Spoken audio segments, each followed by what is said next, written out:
here at Ditchley House, which is in Ditchley Park, and it's care of the Ditchley Foundation.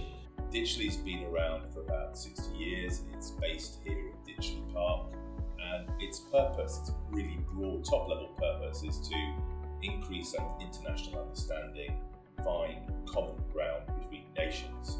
And what we do is we convene groups of people to focus on different themes, different topics, but it's always a diverse group of people across different specialisms, different expertise, different walks of life. And at the moment we're really trying to reach out into communities, networks that aren't normally represented. You see a lot of really fancy places like museums and stuff, but staying is entirely different because you get to live it, you get to breathe it, you get to feel a bit of what it's like to live as the upper class live. I think that the purpose of it really was for us to begin to kind of start that induction period where they get to know each other, they get to know us, they understand the programme, and I think it's been an excellent start. But also as a planet where we have some really big global challenges and really big challenges to societies, my strong view is that to tackle those challenges, we're going to need to tap into the talent, the innovation, the energy of everyone we've got. And we just cannot afford as a society to live with inherited constraints to realising people's potential. I think the talks about how to apply for these top universities have been really helpful because, for example, the thing about Cambridge having 31 different colleges, I would have never have known that before this. I wouldn't have known different colleges do different things.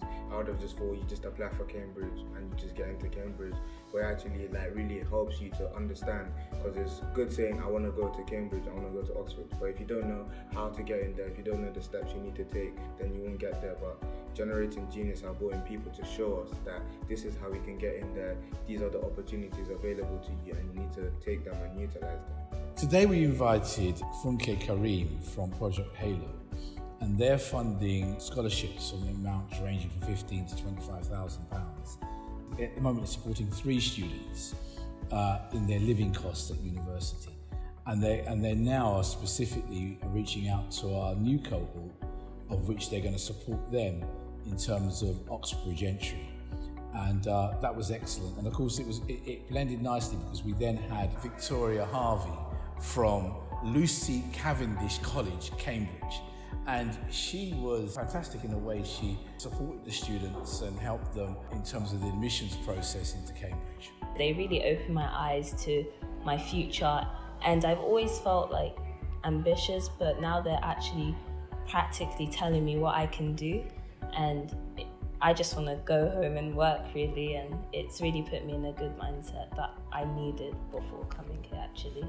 I think it's really important that we find and nurture talent.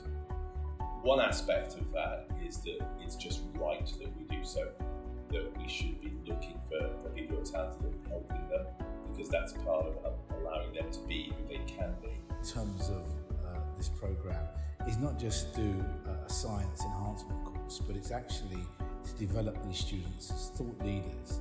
And I count this concept that we want them to change the world. And so today we had debating. We also the students got up during dinner and articulated their views and perspectives about the world. And that's really the kind of things we want to develop, their confidence. And many of the students said that this was the first time they were given an opportunity to develop this skill. And I just think that's key for Generating Genius going forward. We were in smaller groups debating the topic of trust. I think that was really interesting because it was really relevant, because these days it's very difficult for people, especially young people, to not only understand politics but trust politicians and trust that what they're saying is what they're actually going to provide for us. So I think that was really interesting because debating with young people and seeing their thoughts, if their thoughts are similar, if their thoughts are different, how to expose yourself more to relevant information regarding these topics. I've been hugely impressed by the young group of people we've had here. Sitting down with them for lunch, it must be a bit daunting to have a kind of teacher type figure.